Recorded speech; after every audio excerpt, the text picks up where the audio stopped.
The Canadian Taxpayers Federation is calling for a referendum in Alberta in connection with the potential Calgary-Edmonton Commonwealth Games 2030 bid.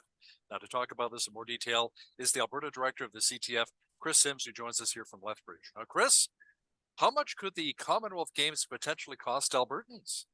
Oh, goodness. Well, apparently, according to reports from the Hamilton Spectator, that city in Ontario passed on hosting the Commonwealth Games because apparently it was going to cost around $500 million. Whew. So $500 million is a lot of money. That's definitely enough to spook a lot of taxpayers. And we have a lot of questions. So far, we're seeing a $4 million promise of just exploring it.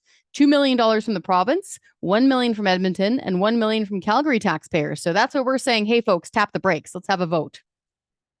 I remember in 2018 when Calgary voted no to hosting another Winter Games. Now, why would the Stampede City consider the Commonwealth Games, which would feature athletes from 72 nations? I mean, with that many coaches, athletes, and fans making their way to Alberta, could maybe some of the money be recouped that is spent on the games? Yeah, great question. So there's always this argument that Commonwealth Games or a games event will put places on the map. And sure, fair enough. It's all fun and games, though, until the bill comes in.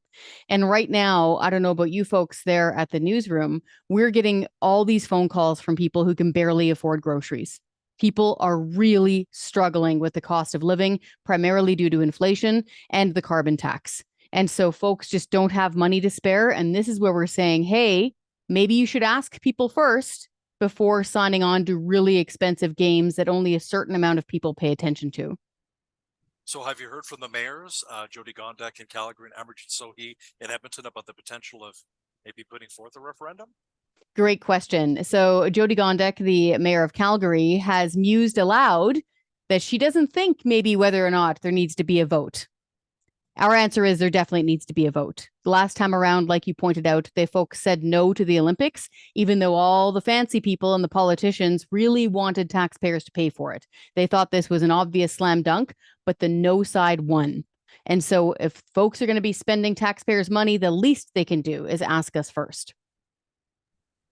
Thanks, Kris. That is Kris Sims, the Alberta director of the Canadian Taxpayers Federation, joining us from Lethbridge.